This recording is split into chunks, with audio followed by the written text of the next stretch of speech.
So when I put it on, I don't know. So who's another hero that you have thought of as you're growing up? Who is the hero? Superman. Superman, right? I've got the cake. Come on, Superman. Yeah. All right. What's the other man? That used to wrestle? Hulk Hogan. Hulk Hogan. Yeah. The wrestler. Yeah. Okay. Speak louder. Oh, speak louder. Not you. Luke Skywalker. Luke Skywalker. Yeah. Oh. Darth Vader. Is he the hero? I'm just kidding. All right, now we came up with some good heroes. What are some things that every one of these heroes, now ready? Now here's where the lesson part comes in. What do all of these heroes have in common? Look carefully. Everything from Paw Patrol and Captain Kirk all the way to Queen Esther. What do all of them have in common? They're Courage. Courageous. What else? Defend the truth. Oh, I can't hear everyone. Chris? I also said courage. Courage. Defend the truth. Defend the truth. Strength of character. Strength of character. Really? All of them? Integrity. All of them. Yeah. All of them. Hold on. Aren't they? Wasn't Esther like, why is this happening to me? Hold on. But So- she so- ended with strong character. Oh, wait a minute. So it doesn't mean that they started strong. It's It how means you that How they they ended ended strong. Yeah. Okay, so we're going to talk about that plot motif, the concept that the character, in fact, most of these characters don't start strong. No. Think about it. Most of them, Robot starts broken in a forest. Rocky starts out, I mean, even throughout the story until the end, he keeps getting whipped. He getting knocked out. He's getting bloodied and whipped. All right. Wonder Woman keeps getting upset. All right. Captain America, he starts the story getting pummeled in an alleyway. Yeah, right. He's getting He was beaten. a scrawny little kid. He's scrawny. All right. Don't they rescue? Well, hold on. But what do you mean? Don't they rescue?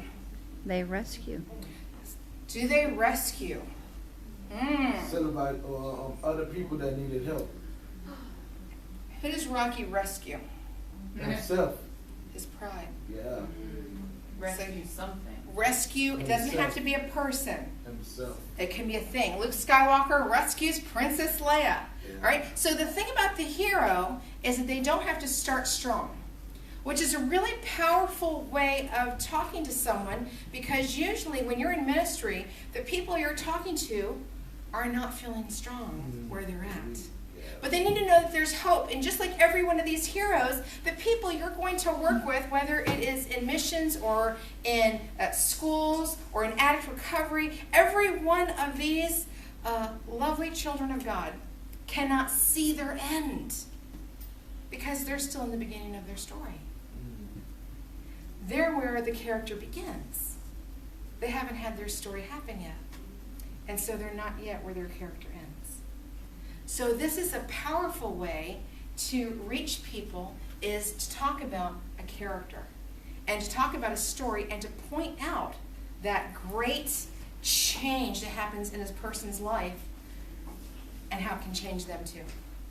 And not only talking about your Prince Charming or Luke Skywalker, but then tying it into your Esther and your Joseph and how God used them and how he changed lives, not just because of them or changed their life, but how he changed other lives through them. So, now, to have a great hero, you need a great Woman. That was great. That's not what I was thinking, but that is great. I love that. Okay? That is awesome. But think about it.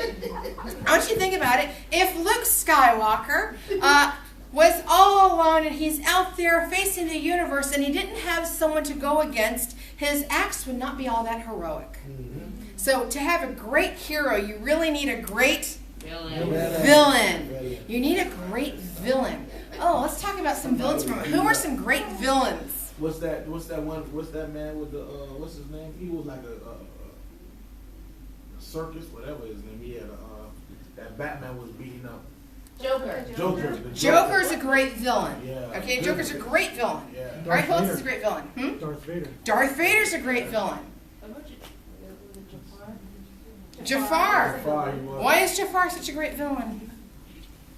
He was just evil looking. And he was mean. He was mean, but why was he a great villain? He also had magical powers. So he was strong. Yeah. He was strong in a way that it was almost hard to overcome. Because it didn't matter how fast they were, it didn't matter what they did, he just kept winning. Kind of like overpowering. Overpowering, okay? What else makes a great villain? It's not just strength. They're cunning. Power. They're cunning. Cunning and they're intelligent. They're cunning, and usually they are all playing the part of the betrayer. Which each person can have a feeling of that, someone in their life, of something they're trying to overcome. And it can be a person, it can be someone who had abused them, it could be someone who had bullied them, or it can be something that is still tempting them, like an addiction. So every person can think of in their own life something that plays the part of the villain. Something that they've had to overcome, something they think, man, I never want to go back there again, or I wish I could get away from this one. So there is in every story, there is the protagonist or the hero, and the antagonist or the villain. Now, I want to talk to you for a moment about something that's very popular in today's society, and we don't know what to do with it. Ready? There is a hero that's not really a hero. He's called an anti-hero. Can you give me an example? The anti-hero doesn't even make sense. You might be thinking, isn't an anti-hero a villain?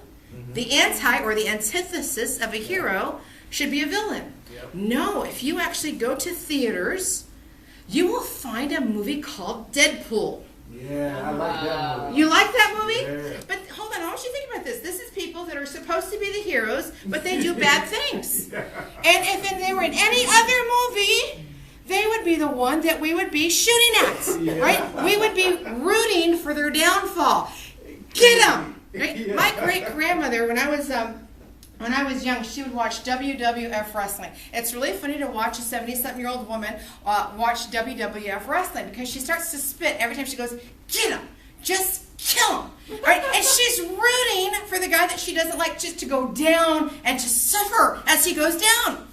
And if you were thinking of the anti-hero in any of these other ones, okay? If this was with Prince Charming, Indiana Jones, especially with Captain America, all right? Superman, you know the guy that's doing something wrong ought to be going to jail. Ought to be. He ought to be. And all of a sudden, our culture has done a dramatic shift. Yeah. And our culture has changed now to where we have the new story called the anti-hero. You say, wait a minute, what's with the anti-hero? And in this story, ready? This is going to be interesting. Murderers are the good guys. And abusers are the good guys. And people who hurt and beat up other people are considered the good guys. Good guy, yeah.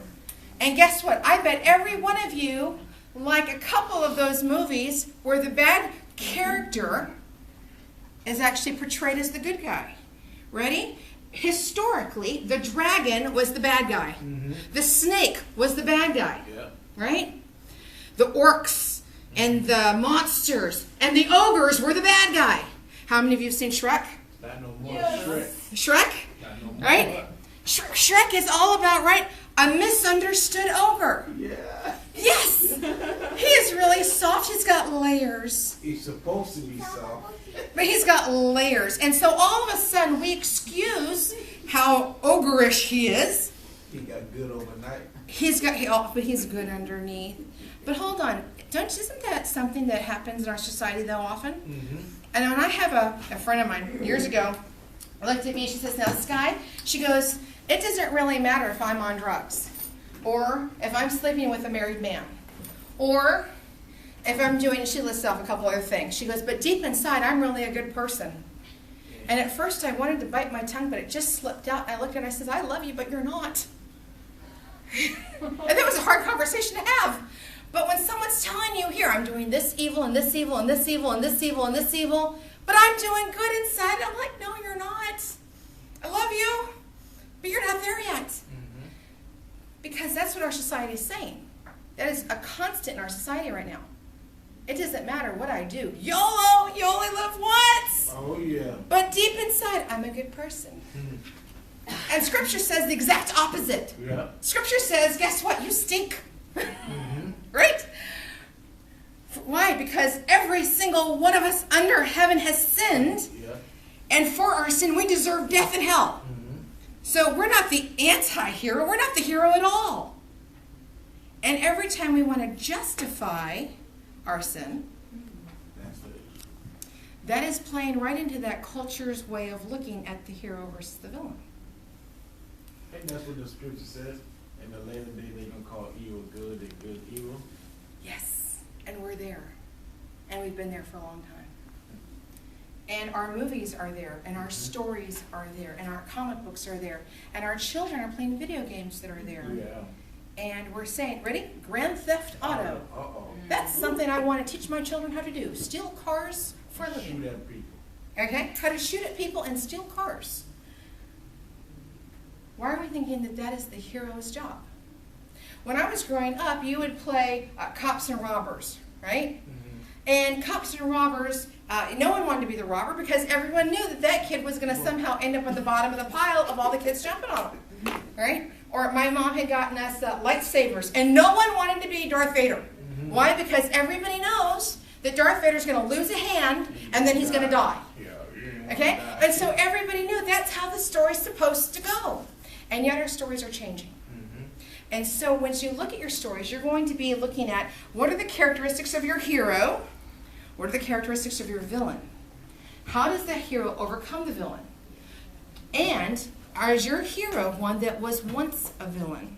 There is a popular movie right now, in fact it's out to video, and it's a great movie, and we were discussing it another class I had, but someone who is for ages in the cartoons, since tonight is Once Upon a Time night, there is a famous story of an evil character, and now we have a live-action movie where she turns out to be the one that you root for, and the movie is called Maleficent.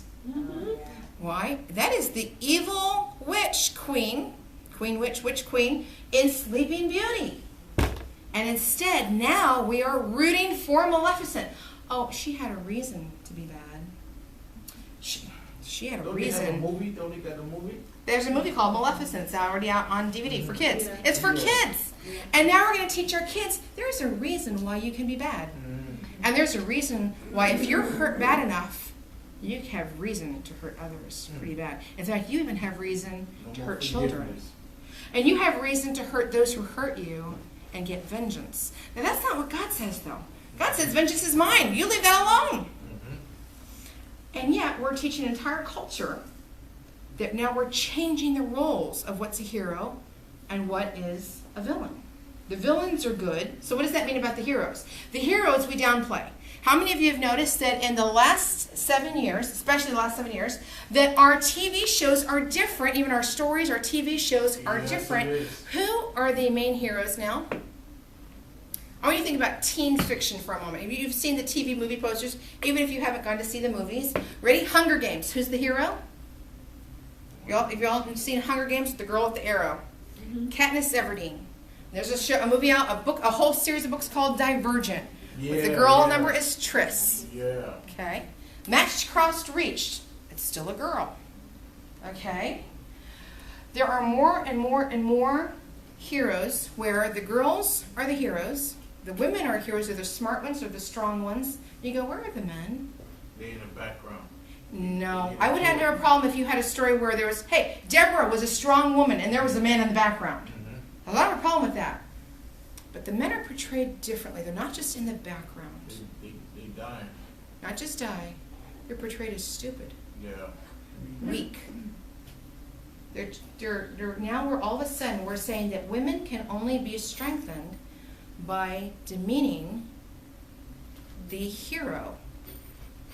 See, you have a hero. When we say hero, it can be a hero or a heroine. Hero is the male concept of the male protagonist of the story. A heroine is the female protagonist of the story. You can have a female hero. But here's the thing. Our culture is also now taking one hero and saying these are the better heroes. They're younger. They're prettier. They're very skinny. They look a certain way. They're able to do a certain thing, and they're girls. And the men, all of a sudden, now are dumb. If you start to see, and I haven't watched them in quite a while, but both in our regular literature and even TV shows, the women are brilliant. And the men can't seem to find their shoes. And they can't do anything. All of a sudden, they don't know how to balance a checkbook, and they can't figure out anything unless you tell them what to do. And one of my favorite movies, and I love this. I love watching it with my mom. I love watching it with my daughter. And one of the female main actresses goes, "Tula, the man may be the head, but the woman is the neck, and she can turn the head any way she likes." And I thought of that line as my daughter was sitting there, and I'm going, I hope she didn't hear that line. Oh, yeah. I'm hoping that's one of the ones where she wasn't paying attention. Because the idea of men being the hero of the family, ready? Not just that the wife would just be in love with him, but the wife is to what? Respect the hero in her family. To look up to the hero in her family. And now our popular culture is saying, he just thinks he's the hero of the family. He doesn't really know any better. And that's now diminishing our hero. Let's take a break.